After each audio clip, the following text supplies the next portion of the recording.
All right, So- just do it. I am Savannah Teeter, I'm Chloe Wells. and we are Two Best Spuds. Two best spuds because we're from Idaho.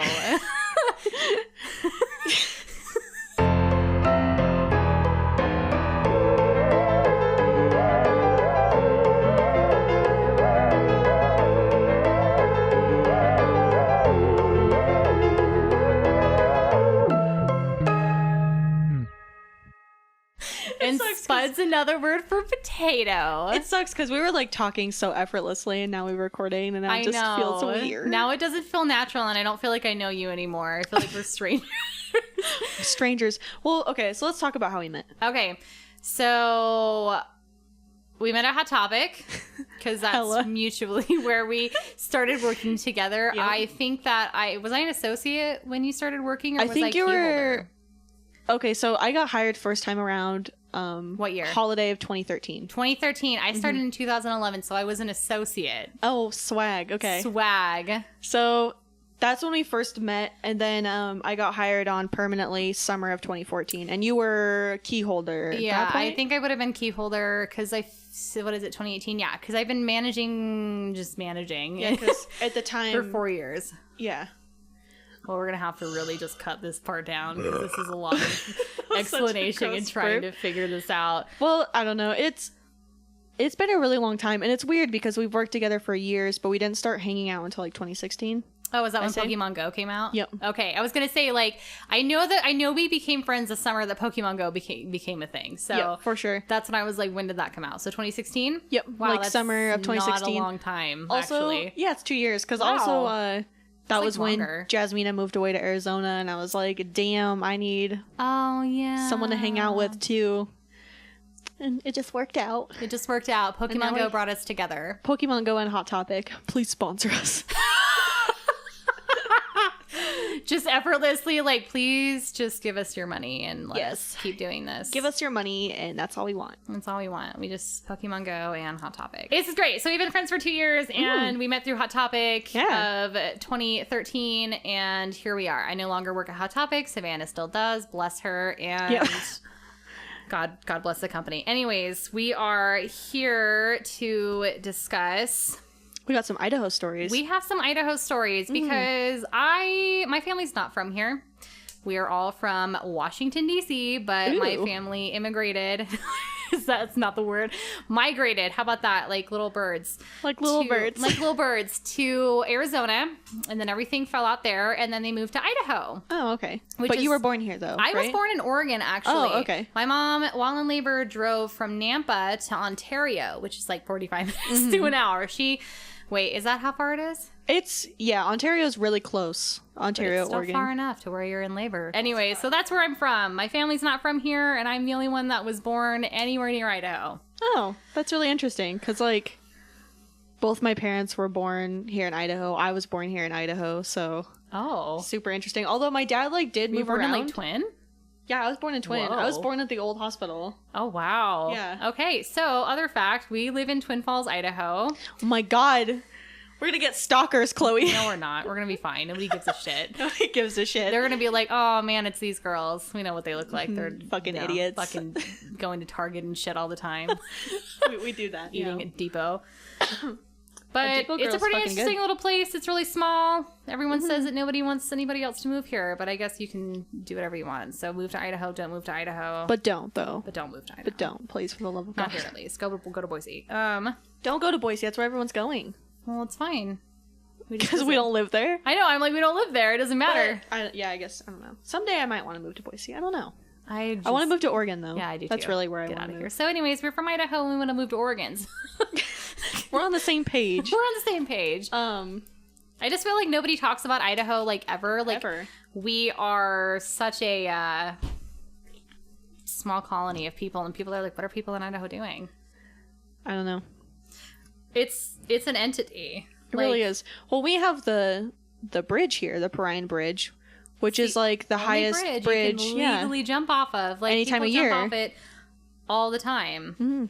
I've been looking away from you for a minute because I was trying to see when Idaho was established, and it was established in 1890. Oh, Ooh, and that's actually pretty young for a state. is it? Are you sure? Because the you gotta U.S. think about like 1776, so the U.S. became a thing like then. So it was like 100 years after that. That's when Idaho, more than 100 years, 120 years, became a thing. Oh my god. Ooh, Idaho was number 43. Oh damn. Yes, and Hawaii was the last at 50, which was in 1959. Shit. Thank you, Wikipedia. Hopefully that information's correct. Okay. It should be. Okay, so I guess now we've covered our bases. We're from southern Idaho. And we like it. Anyways, you should probably start. So more or less, I feel like we decided that our podcast was going to be a lot about Idaho, but we're also into, how do you pronounce it? Like the macabre? Yes. So we like dark, like the spooky, occult. scary things. Like looking into your little living room right here. There's a lot of cuteness. Are those lights bats? Yeah. Oh my god. Stringed light bats, like the teeny tiny ones, are so cute. Okay, so anyways, that's just what we're into. We're all about it. Yeah. I mean, we worked a Hot Topic, for Christ's sake. No kidding. Like, my dad told me today that I'm like the poster child for Hot Topic, and I was like, oh my god, my coworker said the exact same thing because I was talking about like my black hair and my like pink and purple hair, and I used to wear big old bows. Yeah. It was a nightmare. You were definitely the scene kid. You fucking nailed it. Every time I look at pictures of myself, I like barf a little bit. And I'm like, oh I never went through a scene phase. You never went? No, you went through like a hipster phase. That was what I went through. Yeah, like a Florence and it's like phase. And it's still stuck. Like I could still. No, you're so cute though. Look at you. Thank you. Oh I love you. Yeah, you're so cute. I love you.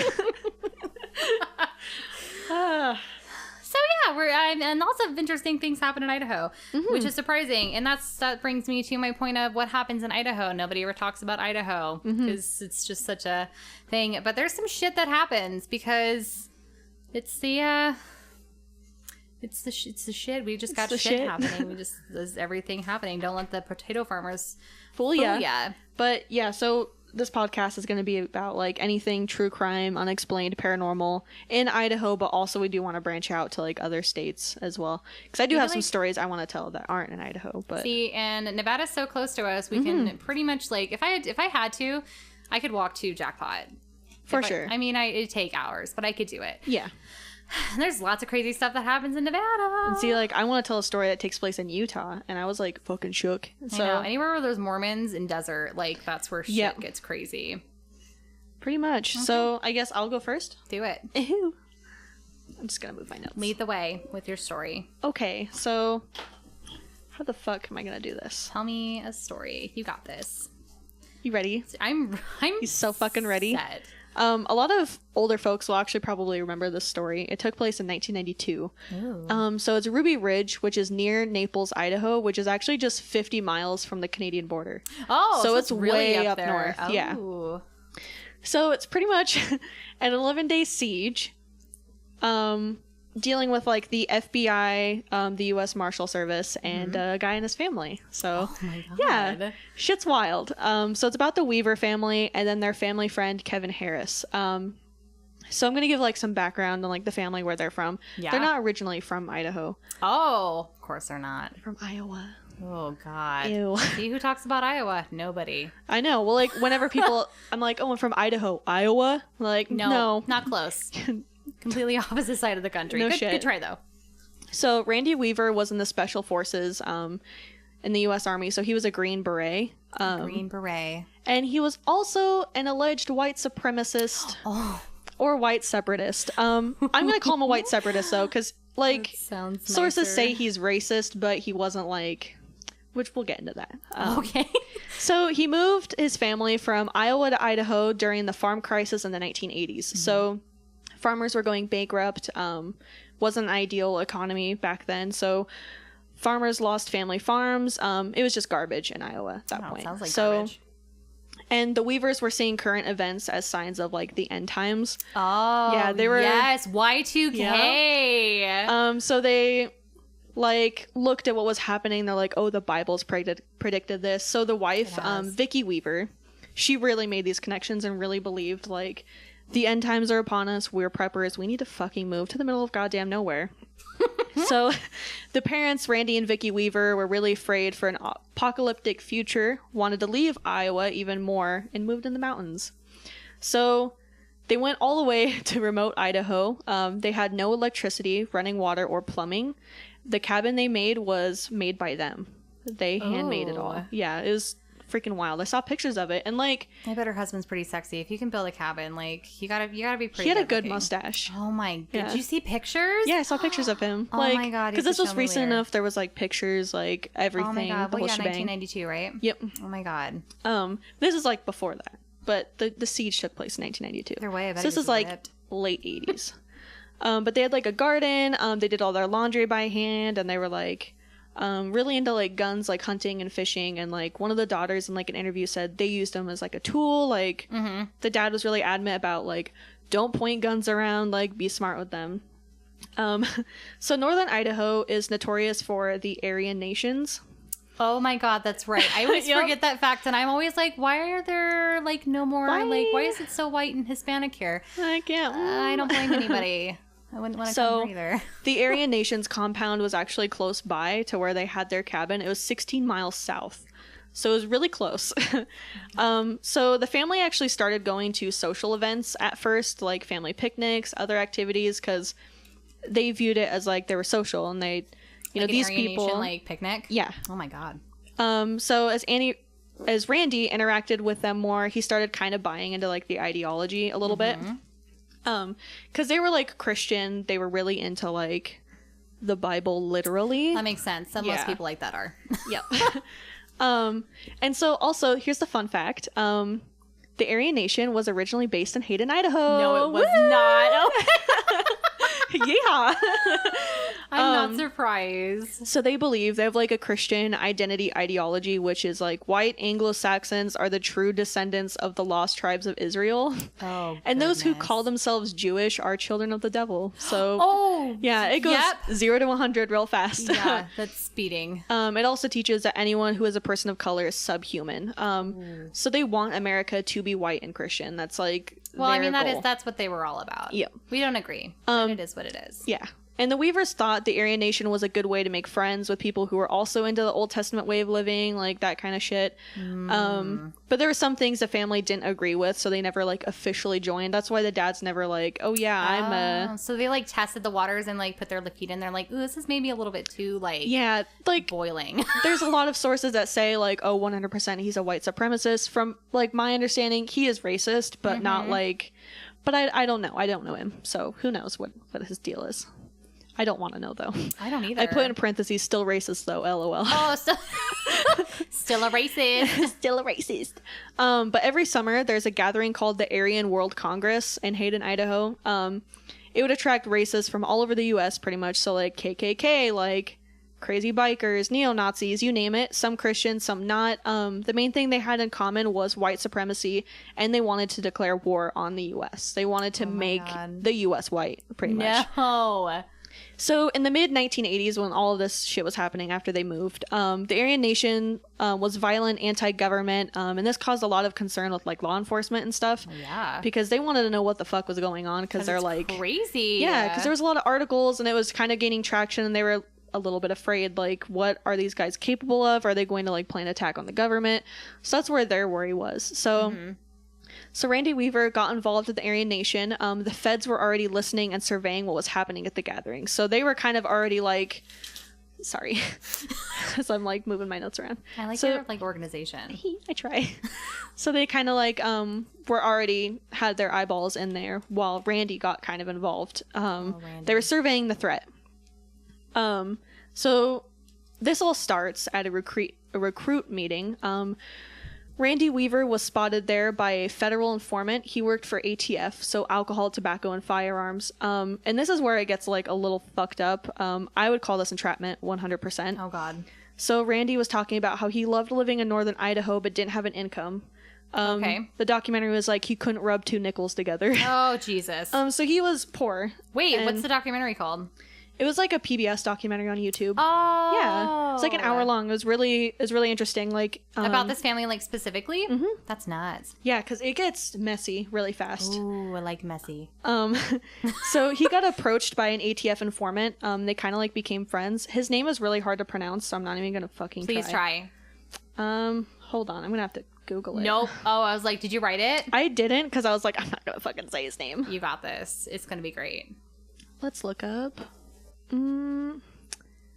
So his name His real name was Kenneth Faderly, but he posed as a biker named Gus Magasono. Can I see? Yeah, maybe you might be able to pronounce it better than me. Where is that exactly? It's kind of towards the top of the page. Towards the top. Okay. Fodderly?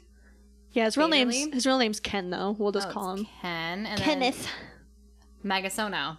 Magasono. Okay. Magasono. I tried. I don't know actually. Magasono. I'm really bad at pronouncing names. I feel like you names. just have to get really like. You just gotta own it. It's probably not Magasono, but like. But his real name was Kenneth, and so Weaver was approached at the 1986 one by him, and they kind of like got to know each other throughout the years because this World Congress had happened every summer, and so he approached Randy and was like, "Hey, so I heard you need some money, so why don't you saw some shotguns for me?" Which is illegal as fuck. Oh yeah, yeah. But yeah, so this informant was pretty persistent because Randy was like, no, I don't think I want to. He's like, I can't afford the guns either.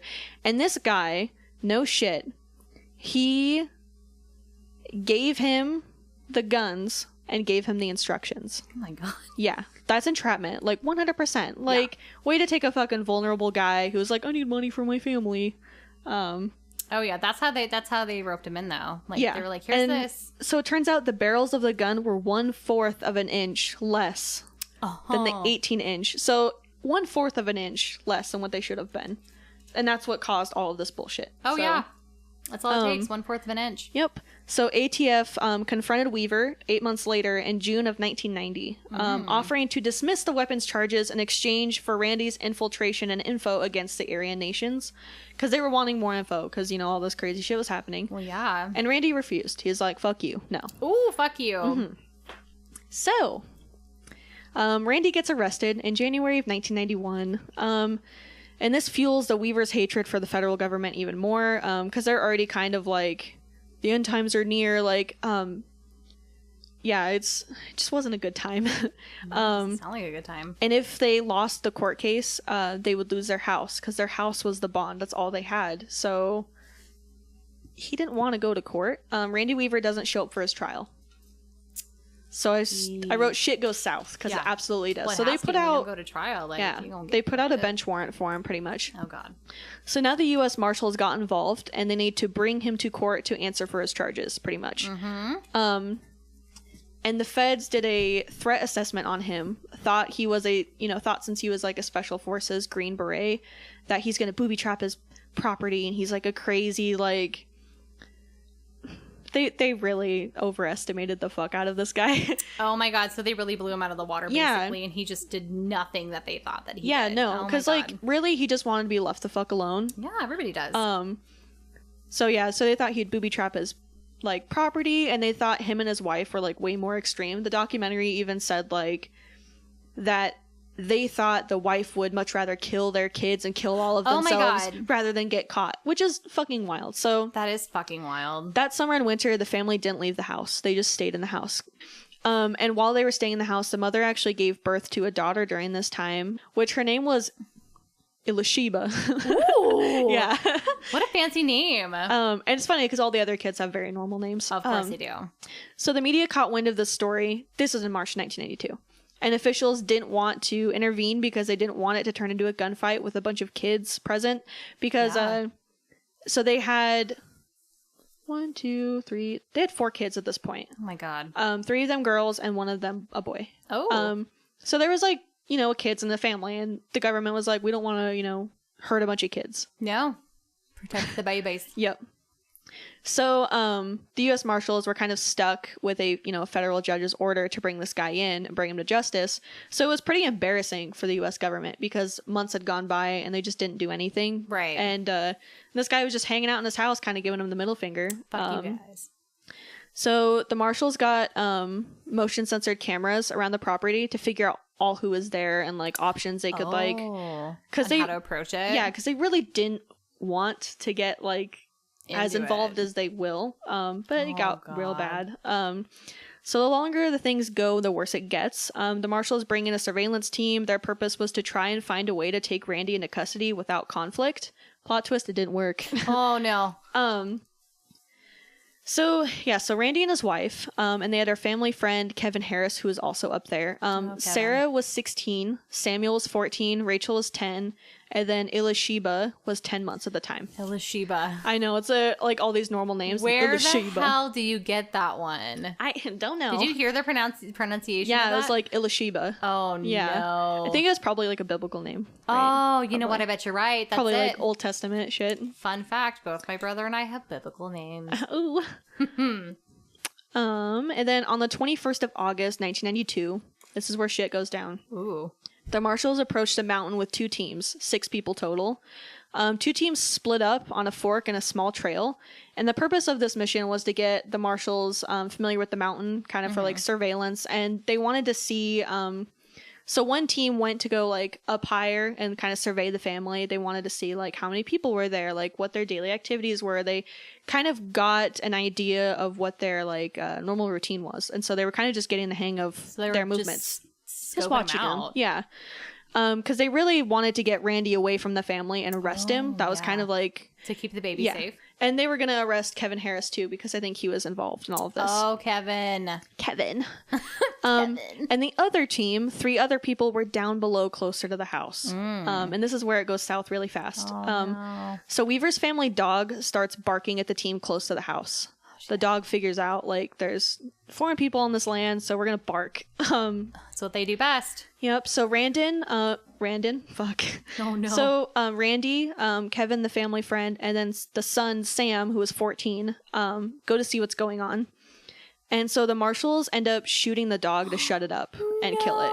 I know, it's so sad. That's gonna be the saddest part of this whole story. It gets worse, though. Oh, my God. And it sucks, because, like... I couldn't find the dog's name. I probably could have looked harder, but... Nobody ever includes that. R.I.P. little dog. And so they fire back because they're like, someone just fucking killed our dog. So they just have guns on him at this point? Yeah, well, of course they do. Gosh. And the marshals end up killing the son, Samuel Weaver, who was 14. Oh my God. They shot him in the back. So marshals tell a story that they demanded a surrender and got attacked. That was their side. But the deputy U.S. Marshal, a marshal did die. His name was William Deegan. He died as well. Okay, they killed a dog and a child. Yeah, so there's a dog and a child dead and a marshal dead. Oh my God. So far, like... Oh my God, there's more! It's messy. It's already messy. So Randy and Kevin returned back home and tell the family what happened. The mom wants to go get his body because she's messed up by it, obviously. She's like, we can't just leave him there. He's out in the woods, you know? So they head down the mountain and retrieve his body. Word reaches Washington, D.C. of what's happened, and the FBI gets involved. Oh my gosh. So they think family is like armed and dangerous, and they will shoot at anyone because they think the U.S. Marshal asked for a surrender during first shootout. So they're like, anyone that has a gun, like, they were told they can and should use deadly force. Oh my gosh. Yeah. So they're just like ready to like really fuck this up. whole family up. So now it's August 22nd. Oh my God. So the next day, FBI snipers surround cabin, and they're called the Hostage Rescue Team. Yeah. Oh, of course. Yep. So the dad, Randy, and Kevin, and Sarah, who was 16, go see Sam's body in the shed to pay respects. And they kept his body in the shed? Yeah. And they hear shots. Randy got shot. The mother came outside to see what happened and get people inside. Like, she was screaming, like, get in the fucking cabin, like, and the mom got shot by a sniper while holding the 10-month-old baby. No! Mm-hmm. Oh my God! And Sarah, the 16-year-old, she's in, like, a lot of interviews and stuff, and she was talking about how she heard the gunshot and saw, like, her mom drop next to her, and she's like, I already knew what happened, like, and she said something hit her face, and it was pieces of her mom. Like, oh my God. That's fucked up. That's traumatic, right? Oh my God, that's so fucked up. That'll ruin you. Yeah. And the story was first reported from the Fed's point of view, and then word got out that they killed a 14-year-old kid. And that's when, like, there were a lot of protesters, like, at the bottom of the mountain where, like, the cops were kind of, like, keeping things contained. Some of them white supremacists that were like, you're betraying your white race. Like, you just killed a baby. Like, but, you know, it's fucked up. They did kill a kid. And they killed the baby. Well, no, they killed a kid, though. He's 14. Okay. Yeah, so they're like, you're murderers, like, and it's really fucked up because after the FBI killed the mom, they didn't realize they did it. They didn't realize she was dead. So God. every morning, the hostage rescue team would say things like from a speaker. They didn't have any phones. Right. Send out Vicky, we got pancakes. Like, send out the kids, Vicky, we got pancakes for them. And they don't even know that they shot the mom. No. And so the family thought they were just being taunted. And this is just extra salt in the wound that just, like, pissed them off. Well, yeah. And it was really sad because, like, I'm pretty sure throughout, like, this whole thing, I think the mom's dead body was just on the kitchen floor. Kitchen floor? Mm-hmm. Oh my God, the brother's in the shed, the mom's on the kitchen floor. Yep. So Ruby Ridge did become like a good example for anti-government propaganda. Fuck. So the FBI do realize that they fucked up. And Randy isn't as dangerous as they thought. Like they really, and they look for a third party for negotiation. And this is where James Bo Greitz gets involved, and he is known as a hero to the radical right. He was a third party presidential candidate that year. And he was a former Green Beret as well, and also Christian. A lot of people on the internet say he's a white supremacist as well, but I couldn't find anything to really confirm it. I know, I was going to ask. I'm like, is he part of this? I don't know. I don't want to, no shade on Idaho, but like, if someone's a white supremacist here, I'm never really surprised. No, me neither. I'm kind of like, oh, go figure. I know too many people, and I'm like, yeah, I'm ashamed. This is surprising. So, Randy opened up to James about his wife, and he got shot, and that Harris was shot. So Kevin got shot as well. Oh, Kevin. The FBI realized they shit the bed. They shit the bed. Is that... Yeah. Was that like a term like used in it? I used it. Oh. They shit the You're bed. all like, they shit the bed. They shit the motherfucking bed. Shit the bed, George. And they revealed to like, I saw a video of them revealing that Vicky had passed away, the mom.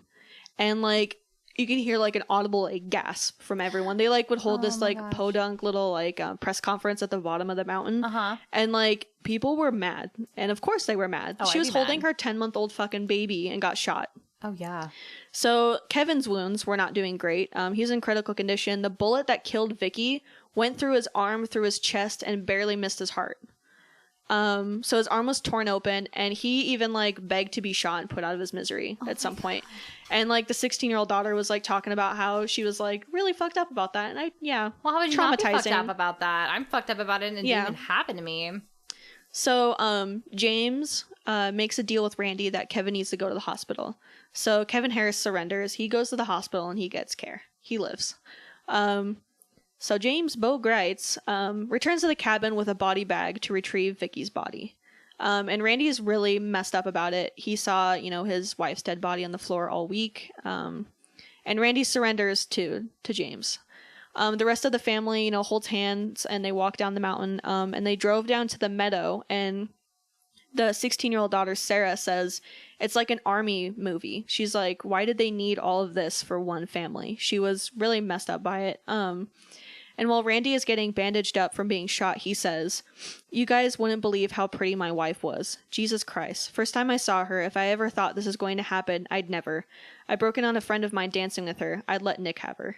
So he felt really remorseful and like really fucked up by it. Well, yeah, because he was just trying to start a better life for his family. Like, they thought it was the end. And here they are trying to get a new start in Idaho, and they get wrapped into this white supremacist shit with this sawn-off shotgun. And, like, that is, like, a federal crime. However, it's not punishable by, like, killing people of your family, No, not usually. Maybe, like, you go to court and you get serve some jail time, but then you go home to your wife. Probably shouldn't have doesn't kill her. Not avoided court, but, Maybe should have just gone. Yeah. And so the FBI actually, they do things way differently now, and they actually use that case as an example of what not to do. Oh, good. So that's good. They learned. And so here's like the aftermath. So in 1993, Kevin Harris and Randy Weaver were tried for first-degree murder of a U.S. Marshal, William Deegan. And after the longest jury deliberations in Idaho history, both Weaver and Harris were acquitted. Yeah. They were like, it was self-defense, so... And then in 1995, the Weavers sued the U.S. government for the deaths of Samuel and Vicky Weaver. And the government settled for $3.1 million in damages. So it was $1 million to each daughter. Oh my God. And then $100,000 to Randy Weaver. He only got $100,000 out of it. So that's fucked. But that makes no sense to me, but I'm also not really surprised. And then Kevin Harris was given $380,000. Yep. Wow, and that's how our government works. Yep, and that's the end of that. And all of that shit happened long before we existed. Well, not long. I guess maybe like, it was all settled a year before I existed, but. Yeah. Because I was born in 96 and you were born in 94. I was. So yeah. It's a good year. So lay it on me. Let me hear your story. I don't really know how to like, I don't know how to come at that. I know I keep like having to burp, but I'm like trying really hard to be like, just do it. Might just do it, especially because I'm talking about this. So what I'm talking about, everybody in southern Idaho is really super familiar about. It is the old Idaho State Penitentiary. Woo. Which I have been to the Idaho State Penitentiary, and I'm sure you have too. I was a kid. Yeah, I was in 4th grade. I was a kid when I went the first time too, and it didn't mean anything to me. I was like, this is weird. Why are we here? And I actually went with Colton, my fiance, last summer, and we redid this as adults. And it's supposed to be a pretty, like, paranormal hotspot for Boise. And it's really awkwardly placed. I feel like it's downtown, really, like, easily accessible. Mm-hmm. But it's pretty neat. Like, the whole thing is interesting. So, we'll start from the beginning. It was first constructed in 1870, and it started accepting prisoners in 1872. Now, who built the prison was actually inmates at the time. And that was like when chain gangs were like a thing too, right? So they'd make like prisoners do work. They made prisoners do work. They built everything. Shit. Yeah, the prisoners' penance was to mine the nearby rock quarries in order to build the very walls which would restrict them from leaving the prison. And during the time that the penitentiary was in working order, 13,000 men and women came through, and I think their max population was a little bit over 600 at a time. Oh wow. Yeah, and there were multiple different buildings, and the penitentiary closed December 3rd of 1973, so it was open for about almost 100 years. What did I say? 101 years almost. Woo. Yeah. Which is some crazy shit. And for the first 18 years, all prisoners were held in single cells. Oh, wow. Wow, it's crazy. 1890, the new cell house was finished and had 3 tiers of 42 steel cells. The third tier on the side facing the Rose Garden was death row. They could overlook the gallows from... Oh, shit. Wait, they had a rose garden? They did have a rose garden, and the rose garden was completely tended by inmates. Oh. And let's see. Actually, the rose garden at the penitentiary was a test garden in the late 1800s for the Rose Company Jackson and I believe I wrote Perkins, which is still a current business today. Oh, wow. They're still doing it. And again, it was totally tended by prisoners. They took care of the whole thing. And yeah. That's pretty neat, actually. Big stuff. So 6 out of 10 people were executed in the Rose Garden between 1901 and 1926. Wooden gallows were constructed in the northwest corner of the prison yard directly behind the new cell house. So it was just some crazy shit. It was also one of the locations where numerous people have witnessed paranormal activity. Ooh. In this day and age. Oh my god, I'm going to ruin this. You're little good. Mikey thingy. Alrighty, and a lot of people can see a apparition of an old prisoner tending the roses. All at a time they'll see him and he'll just like disappear, or they'll think that it's someone that's like actually there. Someone that's actually working there. They think it's a museum, like because it's a national monument at this point. Mm-hmm. Not a national monument. One in Idaho. In like Idaho, to visit. it's like a historical thing now. It's a big deal. And it is, people think that it's just somebody working, and then they realize that nobody who works for the museum wears like old inmate clothing. So everyone's pretty up to date with their wardrobe. Anyways, and yeah, and then a lot of other common like side effects that people have when in the Rose Garden, they have severe headaches or they see like a flashing red orb. Oh, that's weird. It is weird. See, I'm gonna have to like really some random ass orb. It's some random ass orb in the Rose Garden, which is supposed to be lovely. Oh my god! Oh, okay, my wait. goodness. So did that company like use those roses and like sell them to people? Good question. I don't actually know. I haven't actually done that much research. I should have looked into that would be harder. wild. Like, imagine getting roses from your sweetheart, and it's like, oh yeah, prisoner took care of those. That's what I want. If you're not giving me prison roses, I don't want them at all. And fucking throw them in the trash. Throw them in the fucking garbage. Oh my god. So in 1934, the Rose Garden gallows were torn down due to the warden feeling as though the presence was a bad influence on young prisoners. Oh. Which, I don't really get it. Like, fuck, I mean, pretty much if I'm gonna have something and if I'm gonna, like, have it up, like, fuck you, you wanna die? Like, check this shit out. Like, we sends a message, get definitely, you for out of sure. here. It's terrible. So that was one of the parts of the penitentiary. Oh my god. Jake's gonna have to the piss out of me because I'm horrible at this. No, you're doing so good. I'm so proud of you. Just so you're proud of me? Yeah. Thanks, Mom. Aw.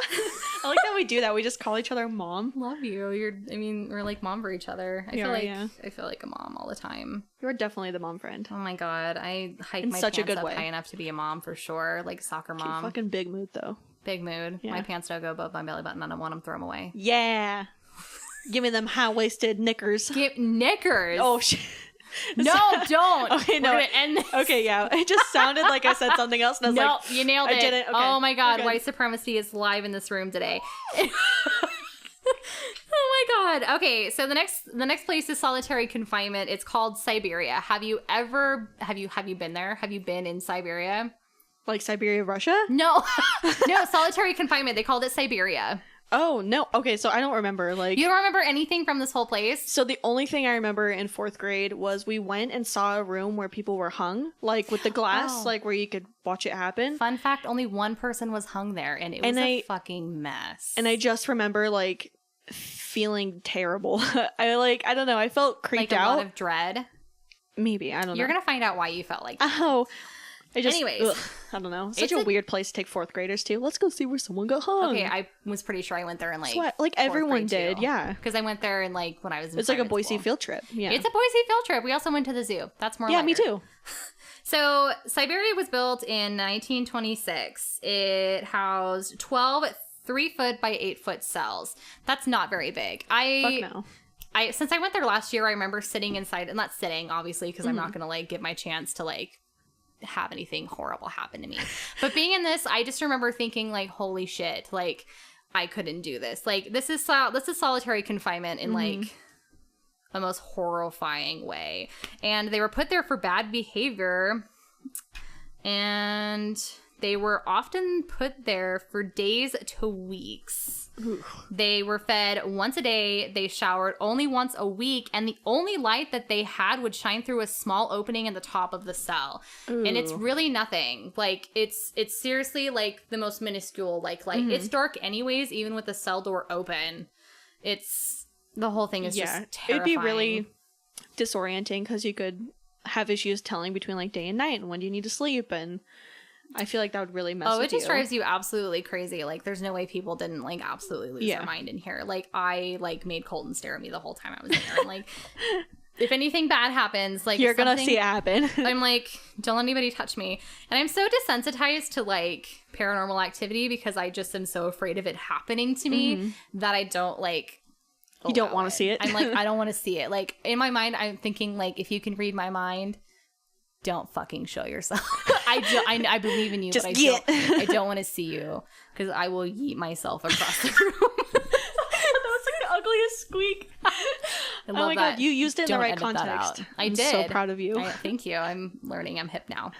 The guards recalled hearing inmates scream and yell incessantly during their time in the solitary confinement, which would be haunting to me as a person. And these guards recalled this after the penitentiary had closed.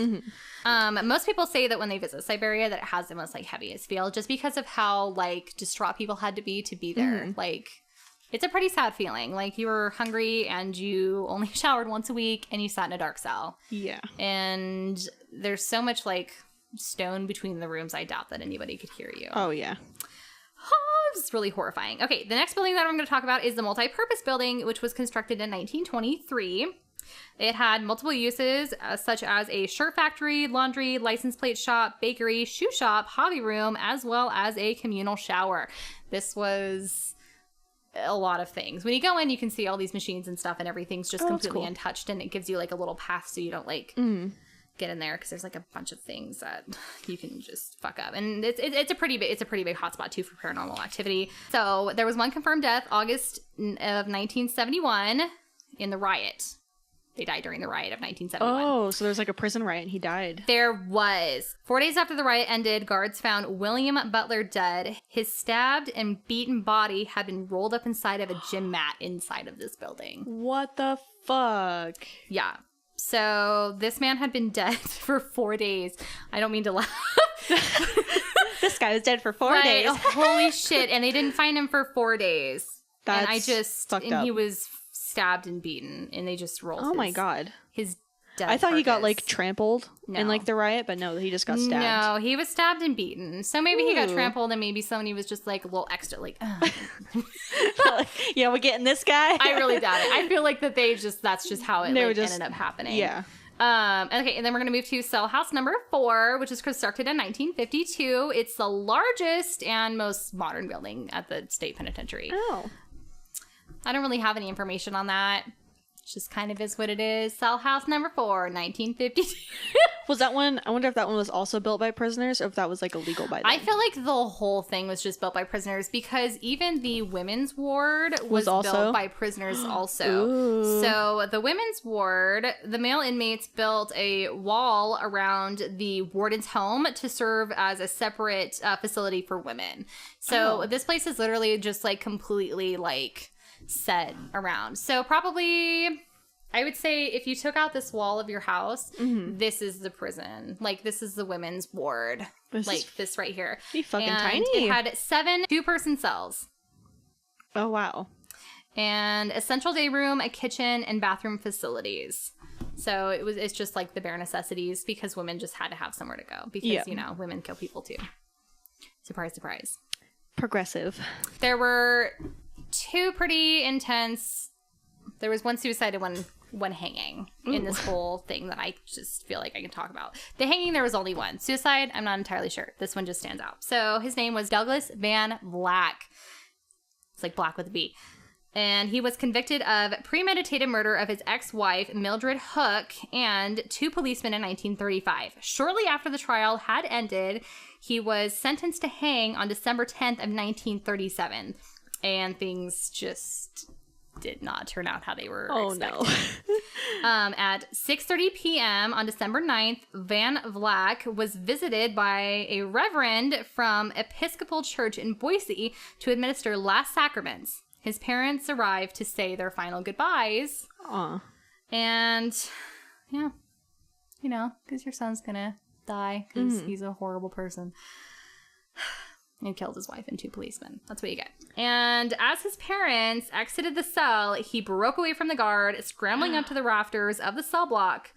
He walked across the beam to the floor, to the far corner of the ceiling, and stayed there. Oh my god. Mm-hmm. The warden ordered guards to grab a net, and along with the prison chaplain and Van Vlack's attorney, spent 30 minutes trying to convince him to calm down. So this guy just wasn't having it. Like, he was like, all right, I'm going to die tomorrow. Like, this isn't happening. Oh, geez. This is it. Or, you know, it is happening.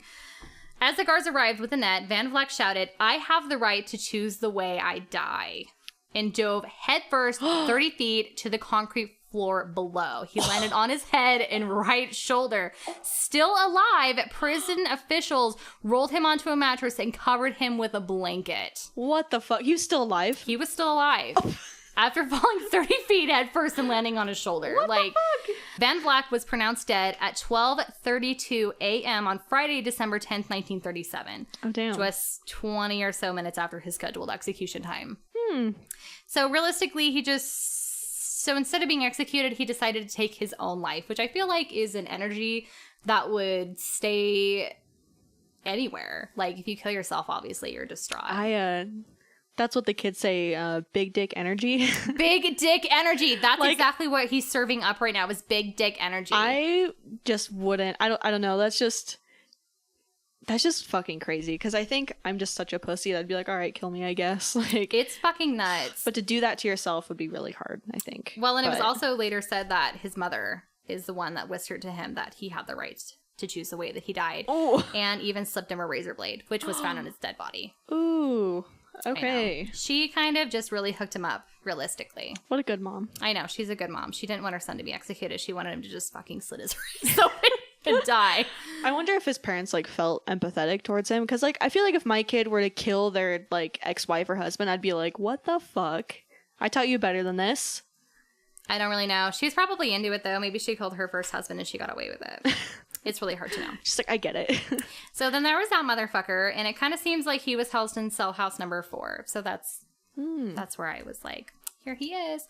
And, okay, so cell house number 5, it was the, I think it's supposed to say last cell house constructed, and it held death row. Oh, shit. So it was max security. It was built in 1954, and it was entirely made out of solitary confinement cells. Ooh. So different than Siberia, it just held, like, the people who were going to die. Yeah. And it had a built-in gallows and drop house. So there's, like, a little door that you can take all your cute little dead bodies out. Easy peasy. Easy peasy. Easy peasy. And the drop house was used to quickly remove the bodies, which I just explained. They, with the like, door. showed us that. Yeah, they do that on the tour. That just freaked me out as a kid. See, and I liked it because when Colton and I went, there was no tour. We just went. Like, they gave us the map, and they're just like, all right, just go ahead and, like, tour the prison or penitentiary. And I'm like, okay, like, cool stuff.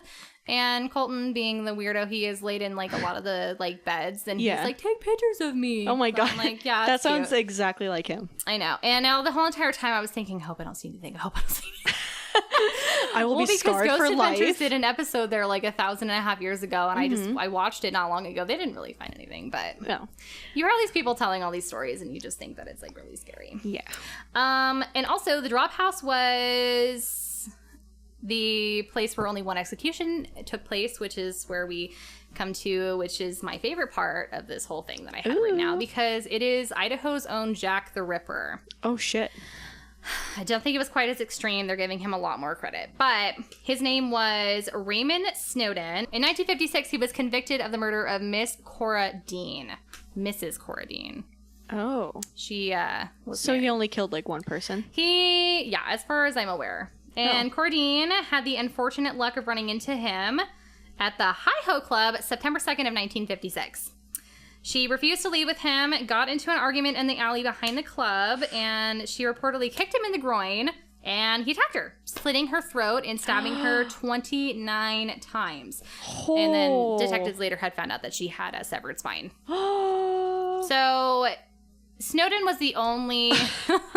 That is such like an extreme, like I don't want to go home with you. Okay, fuck this. I'm going to slit your throat and stab you 29 times. Like, imagine stabbing something 29 times. I just don't... That is too many fucking times. And he wasn't even, like, that unattractive. Like, I saw a picture. Like, he could have, like, tried... I mean, she misses. Like, give her a break. She's a married. Fucking... Yeah, go find a single woman. She was at the Hi-Ho Club, but she's spoken for.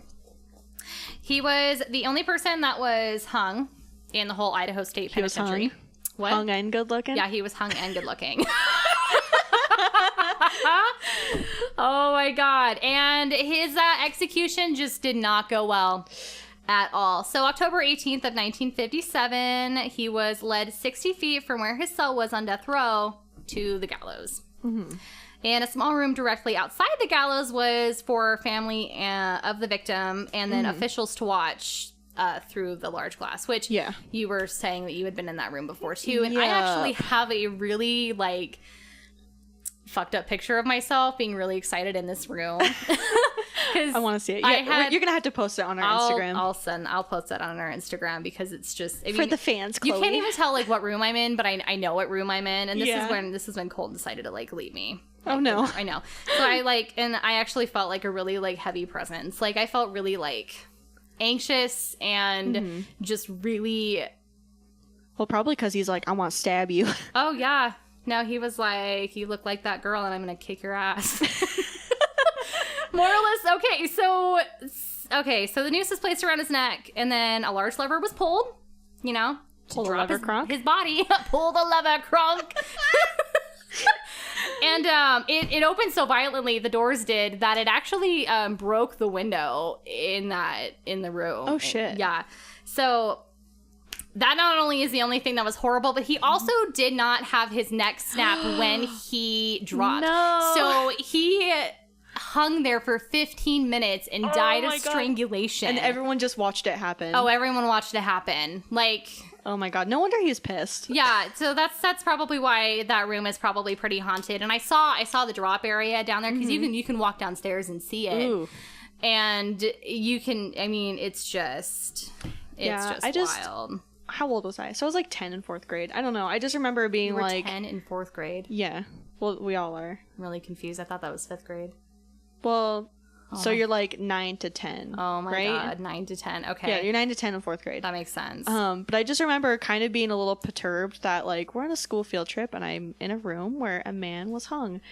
And I felt like tons of people were hung there. Turns out only one, but... Oh, no, yeah. And they have it, like, written all over the place. Like, every time you go into a building, there's, like, a bunch of descriptions. But a lot of people report actually hearing occurrences in the area, including sounds of someone struggling for air, cell doors closing, and full-body apparitions. Yuck. Apparitions. I hate it. And, yeah. And then pretty people obviously believe that it's the remains of, or the ghostly spirit of Raymond Snowden. Because, he was fucking hung there and nobody else was. I wonder why they like chose to not hang more people there. Because I just think that it was such a failure. Oh, it's such a failure the first time. They're like, you know what? Scrap we can't do this. Well, because the doors opened so violently that it shattered the fucking window. Like, I don't know how else the other executions took place, but I mean, he wasn't the only person killed there. Yeah, no. Because I mean, I guess the other gallows were outside, right? Oh, yeah. So it's probably way easier for... But that one just fucked up, so they never used it again. Way easier. So lots of visitors and staff report hearing footsteps echoing through the hallways when nobody else is there, and then disembodied voices, and then some people are even, like, touched and just, like, shoved in this place. Fuck that. Which is horrible, because you think of all these inmates and, like, all their pent-up feelings and stuff.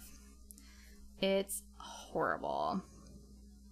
A lot of people also feel like they're just being watched the entire time they pass, like, cell blocks. I fucking hate that feeling. That feeling makes me want to, like, throw up alone. That's what I remember feeling, too. I remember walking through all these, like, cells, because you can go through all the, like, layers, because there's the 3 layers, and holy shit, you just feel, like, eyes on you the whole time, but you look in and it's just empty, and they have, like, they're fucked up. There's a couple with, like...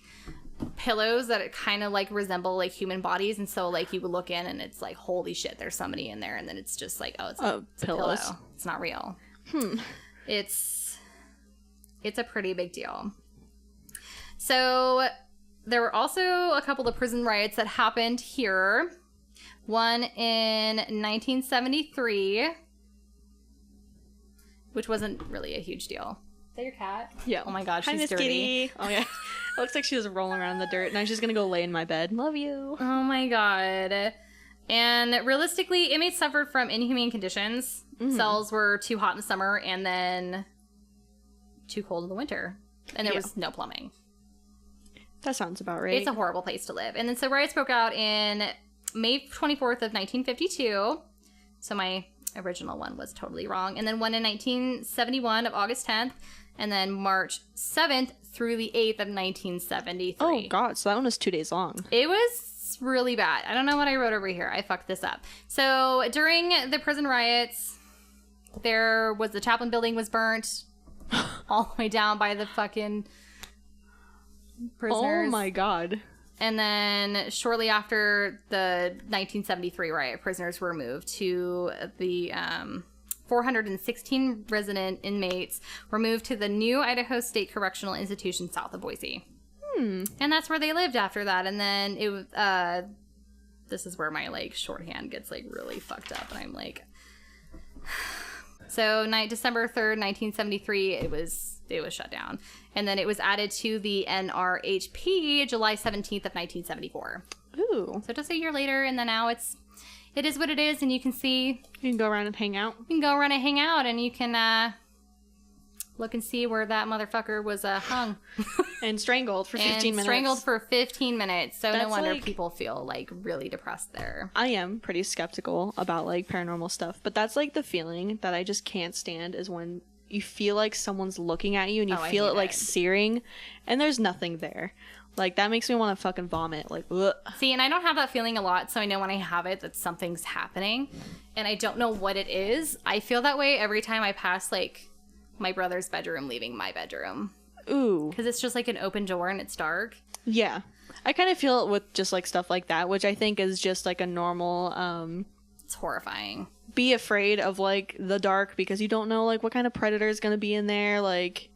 You know. You have no idea what's going to happen. Yeah. You're just going to get fucked. You might get eaten. You might get eaten. You might get possessed. You might see Satan. I don't fucking know. You might get a whole Pepsi can shoved up your ass. Who knows? But, yeah, no, I used to live in, like, so my mom had, like, this condo in Boise. And it was really nice. I miss it, actually. It was in, like, the foothills. And it was really beautiful, like, really beautiful view. But I just remember, like, so my room was in the basement. And then everything else was, like, upstairs. So, like, the kitchen, you know, living room. My brother and my parents' room was, like, all up in the kitchen. But I just remember, like, that, like, stairwell, if I was, like, upstairs in my brother's room and I just, like, looked into the dark, I just felt weird about it. I was like, I feel like if I look for too long, I'm going to see something creepy, and I'm not into that. Oh, my God. No, I do the same thing, and I'm just like, okay. I'm like, ignorance is bliss. I don't want to see it, homie. Like, nope. Ignorance is bliss. I don't believe in you. Don't look at me. Just don't look at me. No, I do that the same. Every time I'm at work, I'm all like, okay, there's darkness. I'm going to die. Because there's a sensor. Oh, yeah, like... shuts off. I always, like, get creeped out at night closing at Hot Topic because of that fucking story you told me. Oh, yeah. Of the... Yeah, you tell it. So, fun fact, just a little extra little taste of something sweet. So... When I first started at Hot Topic in 2011, I want to say probably like a year after that, my manager at the time, she was teaching me how to close. Yep. And she had told me that the night before when she was closing, after she turned off the lights, when she opened the back room and looked towards the dressing room, that she saw like a full body, like apparition of like a girl. Did she, like, how old was the girl? Like, little? She didn't go into severe details. She just saw... Like, and after that, like, because I closed for years there, and I was always terrified. Like, every time I would walk out of the back room, because as soon as you open the back door, yep, you go from light to darkness. You go to light to darkness, and it's just head on straight into the dressing room. Mm-hmm. My biggest fear is that somebody's hiding out in there, and they're gonna like scare the piss out of me. I actually close tomorrow, so fun fact, I'm gonna die.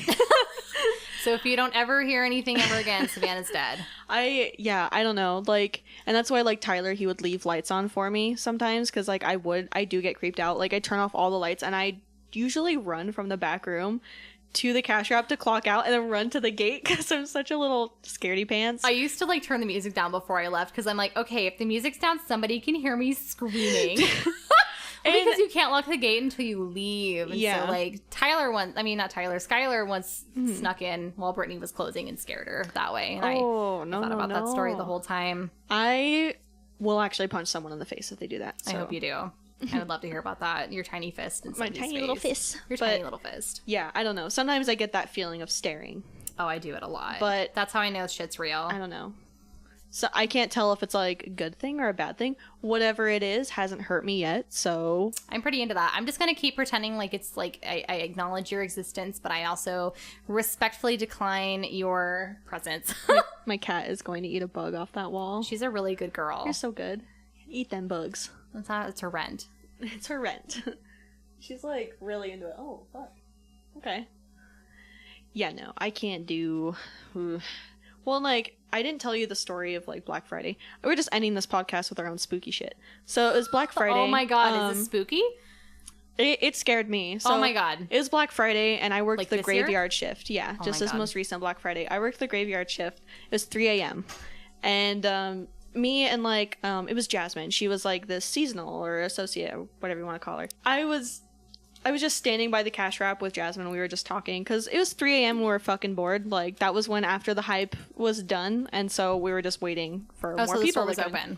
Yeah, so the store was open, but the mall was dead because, you know, they open at, like, midnight. And that's when everyone, like, loses their shit. 3 o'clock's, like, it. Yeah, and it dies at, like, 3, 4, 5 a.m. Mm-hmm. And then it picks up again at, like, 7 a.m. Yep.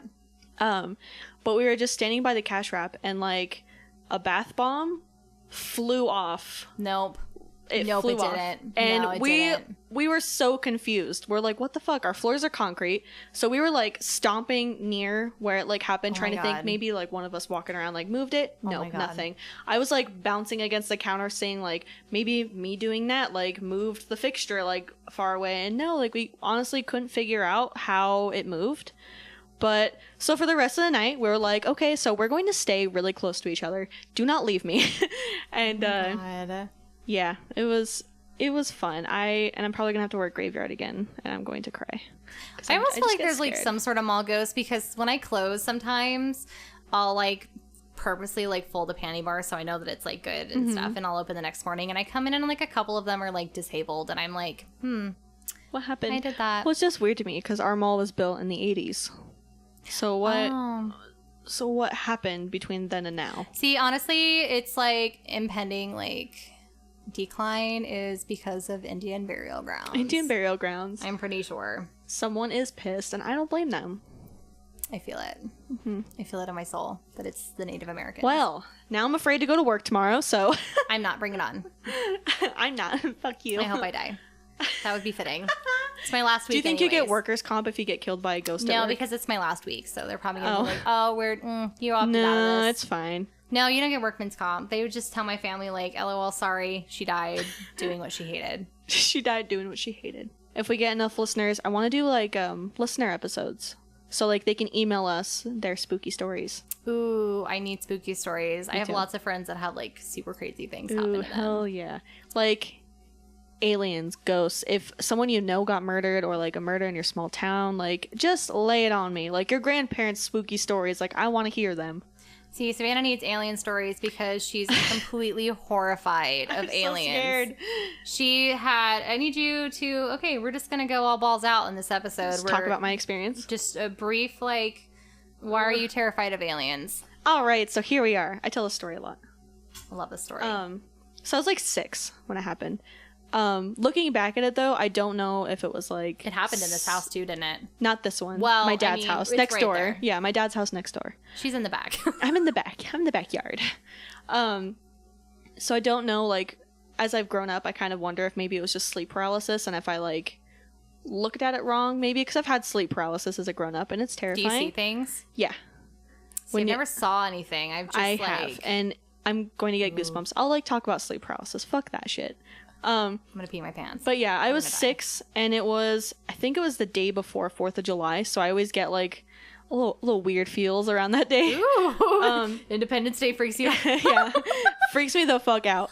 Sorry. So it was like dawn. It was like 6 a.m. Like you could see like the light, like the blue light of the morning. And so I sat up, and my brother and I had slept with both my parents that night, my mom and my dad. So I saw like all of us in bed, and I was like, all right. So I'm going to go back to sleep. So I laid back down, and then I like heard steps going up the stairs because we were on the 2nd floor. Oh my God. And I should be clear that this bedroom that it happened in was my bedroom until I was 13, from when I moved out at 21. So that was just my bedroom. And I never felt anything weird after that. So that's weird. It's so weird because I've slept in that bedroom so much that I never like put together that it was that bedroom. It was. Oh my God, that makes it worse. Yeah. That's like such a narrow hallway. I know. Oh my God. And so I could the stairs were really loud, so I could just hear like creaking, and I could hear it getting closer and louder, and I was like, what the fuck? So I kind of like opened my eyes, and I could see the door handle turn, and the door like open, and like I felt like I was going to throw up, and I just like laid there with the blanket, and I had my eyes like kind of open, and I just watched, and it was this big black figure, and it just walked across the room, said the word fucking Jaro in a whisper, like said Jaro. Oh my God. And then it like disappeared into the other room. Oh my God. Okay, wait. The other room. Okay, so you know how my bedroom was one big room? Yeah. Well, it used to actually have drywall in between. So it used to be like 2 bedrooms. Oh my God. Like my parents had the one half, and my brother and I had the other half. Oh wait, so they had you sleeping upstairs? Yeah, for some time. Like my little brother, and he's like a little baby. Oh my God. Because I was 6 when this happened, so he was 2. It's a big upstairs too. Yeah, it's a good size, and it has like its own bathroom and stuff.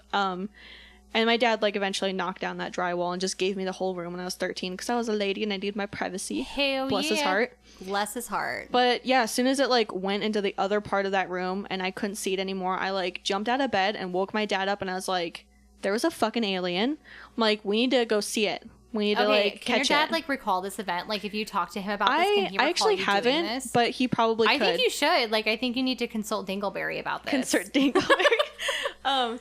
But yeah, he, like, turned over, like, the bed. Like, he really went all out. And I was like, okay, so it went up in a spaceship. It disappeared. God, what if it was a spirit? What if it wasn't even alien? See, but that's what a lot of people say. But for some reason, you feel it. For some reason, I was like, this is a fucking alien. You feel it. It might have been because the Men in Black movies were big during that time. You know what, though? Like, those if you just have a feeling and you're like, this is what the fuck it is, it's a fucking alien. Like... But looking back at it, I kind of wonder if it was like sleep paralysis because I kind of felt like I couldn't move, but my eyes were open. But that's terrifying. Yeah. Like, of course, it's really you scary. Move. You're scared. There's something in your room. But like, the weird thing about sleep paralysis is like, I kind of had it as a grown up a few years ago. So I was in that same bedroom, fucking go figure, and I was laying in bed and like I woke up. And I looked around my room, and there was, like, a skinless person chilling in the corner, like, chattering their teeth at me. No. And I was like, I couldn't move. I was laying in bed, and I was like, Savannah. what the fuck? And it jumped on me. No. As it jumped on me, Callisto, my Wait, cat. was it in this house or your bedroom upstairs? My old house. In that same room. Fuck. And so... Wait, what corner? Like, where the TV was or, like, where the door is? Yeah, where the TV was. Oh, my So it was, like, separate corner. fucking God. And so as like, it, at like... the foot of your bed?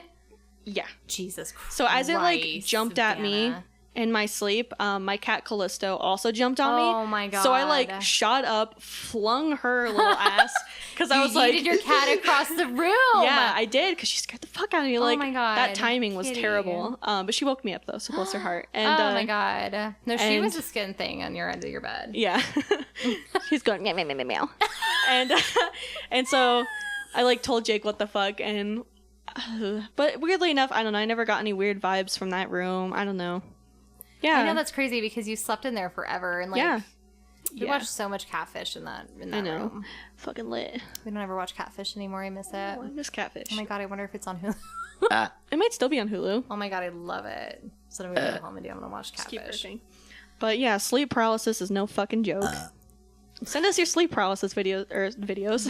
Please send us videos of you sleeping and having sleep paralysis. Let's do it. Send us your stories, because I don't know. I'm into it. Send us anything. Send us flowers. Send us cats. Yeah, send us cats, please. I keep like playing footsies with you. I love you. I love your feet. Oh my God, thank you.